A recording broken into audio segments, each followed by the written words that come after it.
As promised yesterday, here is the speech that I delivered at the launch event for Lightcolourvision.org at Parnell Community Centre on the 16th of May 2019.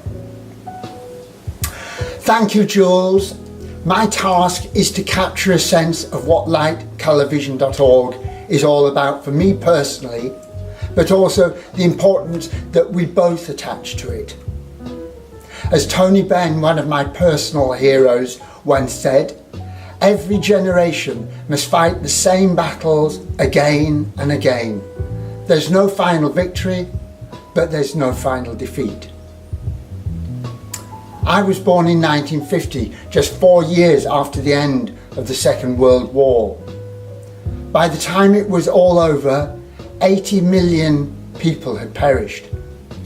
The Holocaust alone claimed 6 million lives, 2/3 of the Jewish population of Europe. I had a very limited picture of all this as a child. I knew my father was a conscientious objector, but I also knew something was seriously amiss with my world. I couldn't put my finger on it though, because it was outside my field of vision. I literally couldn't see what was going on. Then John Lennon sang, "Give peace a chance." And those words helped me to recognise that there was something profoundly dark and vile that adhered to every landscape, every building, and every detail of my world. As is no doubt the case for all of us, the world I grew up in, and that grew up in me, significantly shaped the remainder of my life.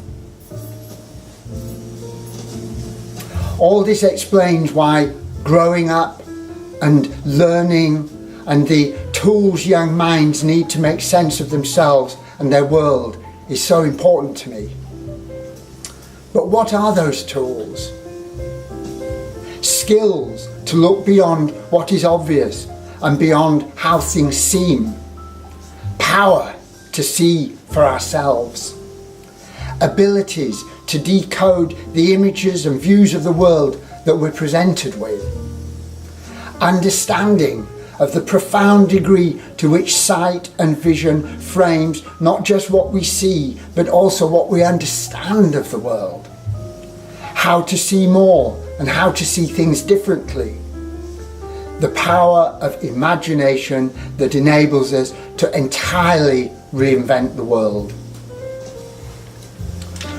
We humans pride ourselves on our ability to look beyond immediate concerns and think on a grander scale.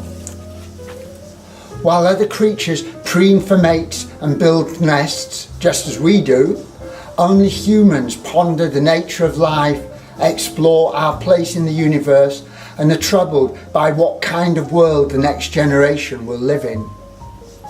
Yet, as a species, we're also notoriously poor at focusing and coming to terms with the things that really matter. Why is that? Because it takes time to see things, to process and test things out and become familiar with their details and implications.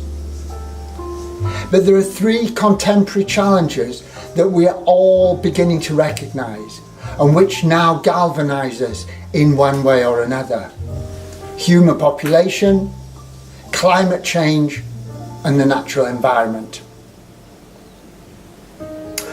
We have created Lightcolourvision under the banner of an empowering and inspirational resource for students, educators and researchers of all ages who share our interest and concern for the lives and education of future generations. We intend it to be a contemporary resource from which to address contemporary issues. And the possibilities are extraordinary. We can realistically aim to create a platform for discussion, debate, and kinds of interconnections that were unimaginable even 15 years ago, and the potential of which are continually expanding and evolving. We want to be part of the process of creating new kinds of communities where young people and older people alike, whoever they are, wherever they are, can step beyond the cacophony of alarm bells and sensationalism and see their own lives and life-shaping issues critically and constructively. But in what terms should those discussions be framed? Jules and I tend to frame our world in terms of creativity, design, photography, and for me, creative cultural development. Around a decade ago, we both began research-based masters at AUT University so we could rigorously and methodically examine and test out our practices in new ways. We then exposed the outcomes to merciless critique. For my part, it was both a mind-expanding and other times traumatic experience. But 4.5 years later, I was awarded a Masters in Art and Design with first-class honours. It is the outcome and the development of that research that helps to give definition to the project we're launching and celebrating this evening. Our efforts at AUT created a small aperture to squeeze through into a world that we're now able to inhabit every day. It's like a new home in a bigger nest with more distant horizons. We're excited and optimistic about the future of the site. It was viewed 556 times last week, and we want that number to grow by adding content that visitors see as directly relevant to them. We want the site to become a comprehensive and reliable source of information and resources that match visitors' needs as they search the web. But at the same time, we are initiating our own searches for people interested in the site, interested in the kind of resources we're producing, and want to be part of the broader discussion.